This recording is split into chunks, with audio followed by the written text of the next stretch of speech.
Magandang gabi po, mga ka-BK. Welcome po sa ating Barangay Kapre. Ako po muli, si Boy Kapre. At isa na naman pong kwento na mula sa tunay na pangyayari ang ating ibabahagi. Simulan natin. Taong 1993. Ako si Janine. Isa ako sa mga gurong naka-assign bilang librarian ng isang pampublikong eskwelahan sa Iloilo. Hindi talaga ako taga rito. Pero nung nakapasok ako, ay may mga nakilala ako na itinuturing kong kaibigan. Close kami ni Ma'am Ellen. Siya ang nag-welcome sa akin dito sa school. Masayahin, maganda, at pala kaibigan. Pero noon yun, mga 2 taon na ang nakararaan. Matapos kasi ang Semana Santa, palagi ko nang napapansin na may kakaiba sa kanya. Tuwing hapon pagkatapos ng klase, sa halip na lumabas ng silid-aralan para umuwi, ay nakikita ko siyang nagpupunta sa loob ng silid-aklatan kung saan ako nakatokang magtrabaho. Doon ay inaabot siya ng ilang oras at hindi ko naman alam kung anong mga ginagawa niya. Sa totoo lang, ay umiiral ang aking pagiging mausisa. Sabi kasi nila, ang silid-aklatan ang isa sa pinakakinatatakutang lugar sa aming eskwelahan. Pero kung makapaglagi siya dun, ay para bang wala siyang kinatatakutan. Gustong gusto ko na nga siyang sawayin dahil siyempre, dun ako nakapwesto. Hindi naman po pwedeng magtagal siya sa working place ko, lalo na't uuwi din ako at dadalhin ko ang susi. Halos kaming lahat ng aking mga kasamahan ay napapansin yun. Ngunit hindi lang namin siya pinagsasabihan. Mabait naman kasi talaga si Ellen. Naging weirdo lang siya habang tumatagal at sa totoo lang, ay hindi na ako nagiging komportable sa kanya. Kapag oras naman ng merienda, napapansin ko siyang hindi kumakain. Minsan, may baon man siya, ay sa silid-aklatan pa rin siya kumakain. At doon pa sa pinakasulok. Gustong gusto ko na nga siyang sawayin dahil para bang nananadya siyang asarin ako. Palaging karne ang ulam niya. Hindi naman namin matukoy kung anong uri ng putahe. Basta't hindi siya namimigay. Hindi niya ibinabahagi ang kanyang ulam. Hindi naman sa inuobliga namin siyang mamigay porket kasama namin siya. Normal na kasing kaugalian sa amin ang magbigay ng ulam. Maliban na lamang kapag bumili si Ellen ng ulam sa labas. Yun ay okay sa kanya yun at kahit ubusin pa namin, nalibos naman naming ipinagtataka. Nakapagtataka lang kasi na noong unang kita pa lang namin, ay mahilig naman talaga siyang makisama. Tapos biglang magbabago ang ugali niya. Naisip kong tuklasin ang sekreto niya kung bakit nga ba siya nagbago ng ugali. Minsan, nakisuyo siyang magpabili sa akin ng yellow pad. Naubusan na daw siya at ganun din naman ako. Hapon na nun, kaya nagsiuwian ng mga estudyante. Nagkataong palabas ako para bumili ng kape, kung kaya't nakisuyo na din siya sa akin. Nang makabalik ako, ay nagtaka ako nang mapansin kong wala siya sa faculty room. Kaya nagpasya na akong puntahan siya sa library. Kasi wala naman siyang ibang tinatambayan maliban dun. Napakunot nung ako nang makitang may baunan sa isang mesa sa sulok Pero wala naman dun si Ellen. Ngunit nakita kong bukas ang kanyang baunan. Ewan ko lang kung anong nakain ko at sinuri ko yun at saka inamoy. Kakaiba kasi ang pagkakaluto nito. Ang itsura pa ng laman ay parang hindi naman baboy. Alanganin ding tawaging karne ng baka dahil kilala ko naman ang itsura ng karne nun. Dumampot ako ng isa at tinitigan ito dahil kakaiba ang kulay nito. Dahil sa aking pagiging mausisa ay nagpalingon-lingon ako sa paligid at nang mapagtangtong mag-isa rin ako ay ibinulsa ko ang isang piraso ng ulam at umuwi na. Nakakasalubong ko si Ellen na papasok naman sa bungad ng library na seryoso ang pagkakatingin sa akin. Dahil doon ay kinabahan ako at inabot ko na sa kanya ang kanyang pinabili. Tahimik lang siyang tumango sa akin saka sinabing siya na daw ang magsasarado ng library at iiwan niya kay principal ang susi para doon ko na lang daw kunin bukas pag duty ko. Tumango na lamang ako at hindi na siya nilingon pa. Sigurado ako may kakaiba nga sa kanyang katauhan na hindi ko matiyak kung ano nga ba. Umuwi na lamang ako para magpahinga at iwinaglit sa isipan ang mga kakaibang bagay na napapansin ko sa kanya. Kinagabihan, maaga akong nagpahinga. Medyo malalim ang aking tulog. Pero kaagad akong nagising nang makarinig ako ng ingay mula sa labas ng aming bahay. Bumangon ako at lumapit sa bintana para sumilip.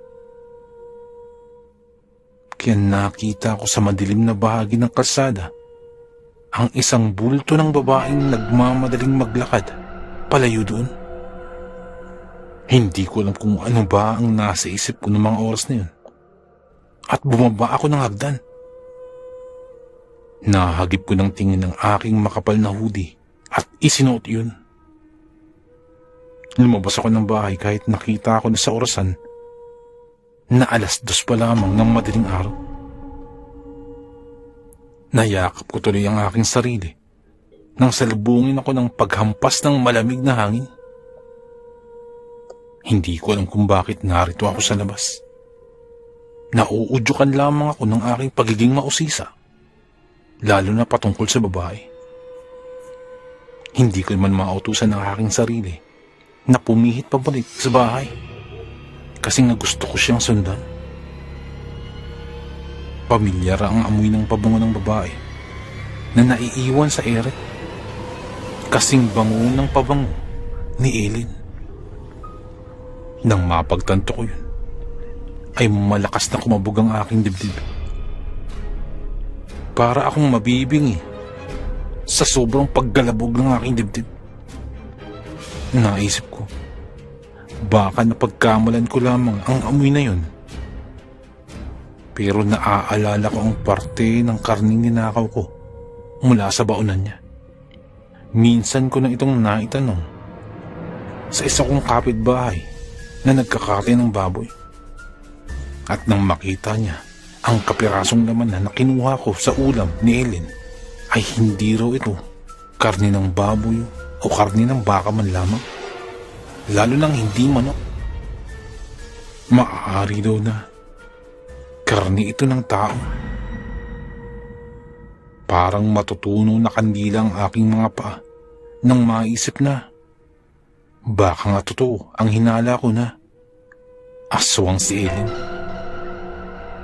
Matagal ko na kasing napapansin ang mga pagbabago niya. Ang paglihis ng tingin niya sa tuwing tinititigan ko siya. Bigla ang pagsuko niya kapag nakakaamoy ng bawang at ang mahiwaga niyang baunan na may lamang mga bagay na hindi ko lang kung ano nga ba.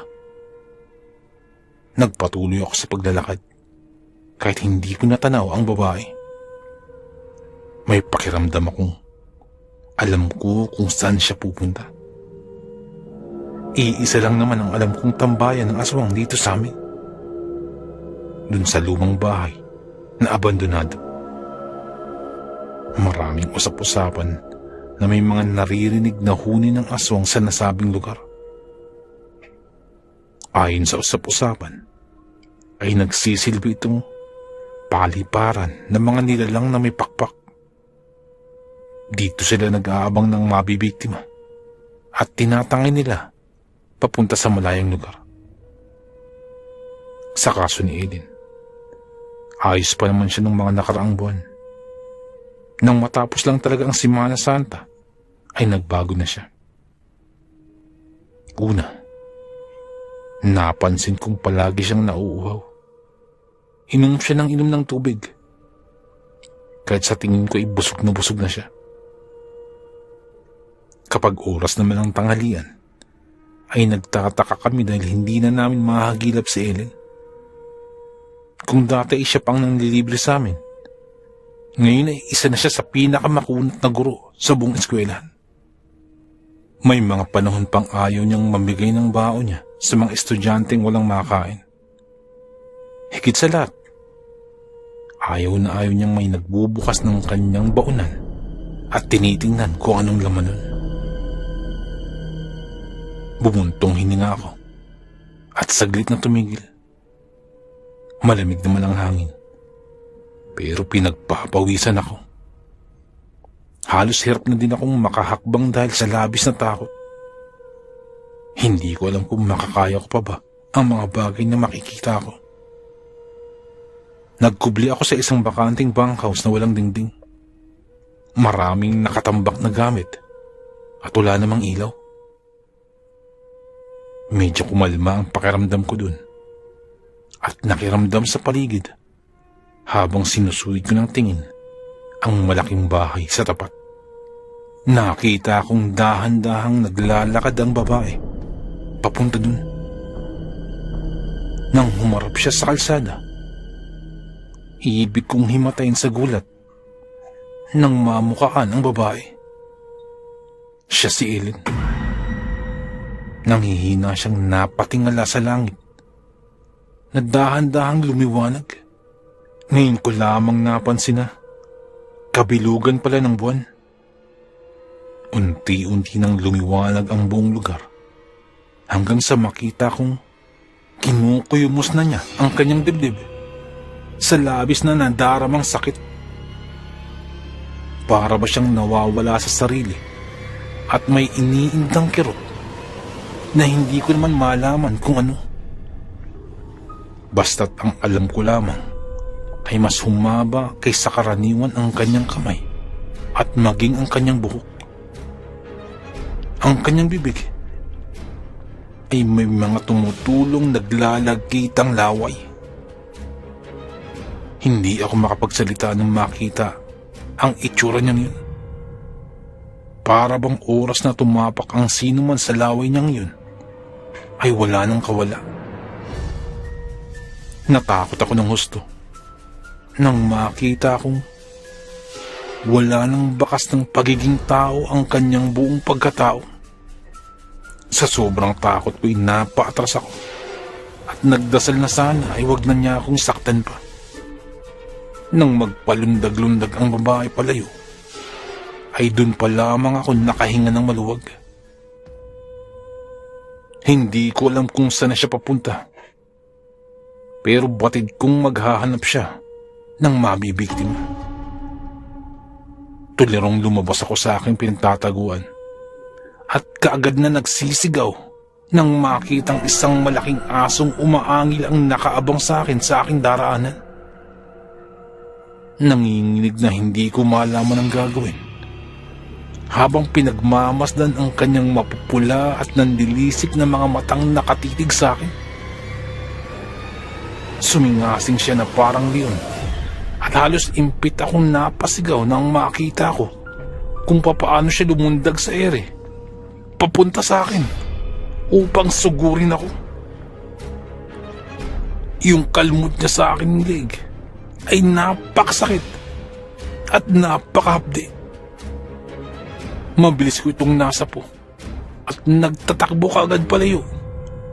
Nang saglit niyang malingat sa kaunting balat kong natuklap na nasa kanyang kuko. Nakita ko kasi kung paano niya ito dilaan na animoy takam na takam. Kaya naman tarantang hindi ko na naisip kung saan ako makakarating kakatakbo. Halos panawan ako ng ulirat nang mapasiksik ako sa isang malaking siwang ng kanal na nadaanan ko. Napatakip ako sa aking ilong nang malanghap ang nakasusulasok na amoy doon. Ngunit binaliwala ko na lamang. Ang mahalagay makapagtago ako at huwag makita ni Ellen. Ilang minuto na akong nakapagtago, pero pakiramdam ko yung may nakatingin pa din sa akin. Hindi ko alam kung ano ba ang meron. Kung kaya't napatingin din ako sa paligid. Natulala ako at sumikip ang dibdib nang mapagtantong may nakasiksik pa pala sa ilalim ng kanal. Na tila ba matagal na siyang naroon. Dilat ang kanyang mga mata, nangingitim ang mga labi at mukhang ilang araw nang wala ng buhay. Napatakip ako sa aking bibig sa pagpipigil sa pag-iyak. Kamukha ni Ellen ang babaeng bangkay na nasa tabi ko at mukhang matinding sindak din ang pinagdaanan nito bago namatay. Imbis na lalabas ako, ay hindi ko nagawa. May narinig akong lumapag sa ibabaw ng aking pinagtataguan. Dahan-dahan itong naglalakad na para bang may inaamoy at hinahanap sa paligid. Hindi ko maiwasang manginig at mga tugdang husto dahil sa sobrang takot. Mukhang may kakaibang nangyayari sa pagitan ni Ellen at ng aswang na naghahanap sa akin ngayon sa labas. Nagmamakaawang humingi ako ng tulong sa Panginoon para sa aking kaligtasan. Alam ko na ngayon kung bakit nagbago ang ugali ni Ellen. Dahil hindi naman siya talaga si Ellen na kaibigan ko. Naalala ko, maraming kakayahan ng mga aswang, kagaya nilang na manggaya ng anyo at magbago ng anyo. Kaya nilang magpanggap bilang ang taong kanilang nabiktima para makahanap ulit ng bibiktimahin. Itong natutunan ko sa mga kwento sa akin ng aking ina. Marami raw kasing aswang sa aming probinsya. Kaya kabisado na niya kung paano magagapi ang mga ganong nilalang.